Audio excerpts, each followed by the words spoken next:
சுட்டி அணில இந்த வாழை புசு புசுனிக்கு சாக்ஸ் தைக்கு அப்படின்னு சொல்லிச்சான். அப்புறம் கைடி டாக்டர் கிட்ட போச்சான். கைடி டாக்டர் என்னோட வால் பிடிக்கல அப்படின்னு சொல்லிச்சான். அப்புறம் கடை டாக்டர் சொல்லிச்சான் இதுதான் அழகாயிக்குன்னு சொல்லிச்சான். அப்புறம் கைடி டாக்டர் சொல்லிச்சா இந்த மாதிரி வால் வேணுமா வேணும் அப்படின்னு சொல்லிச்சா சுட்டி அண்ணி. அது மிக்க பெருசா நீளமாயிக்கும்ல அது ஆளு தூக்கவே முடியலையா.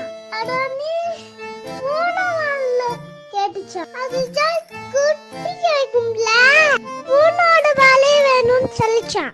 டாக்டர் கைடி அதெல்லாம் அதோட பேக்ல மாட்டி விட்டுச்சு. அப்புறம் மரத்து மேல உட்காந்து அது மாம்பழ படம் சாப்பிட்டுக்கிட்டு இருந்துச்சு. அப்ப அது டாக் வந்துச்சான். அதோட சேட்டக்காரன் டாக் பொண்ணு நினைச்சிச்சான். அதானே அதில் கடலை டாக்டர் கிட்ட போச்சான். அதோட வாழை கேட்டுச்சான். இந்த கதையில இருந்து நம்ம என்ன தெரிஞ்சுக்கிறோம்? அதுதான் தெரிஞ்சுக்கணும்.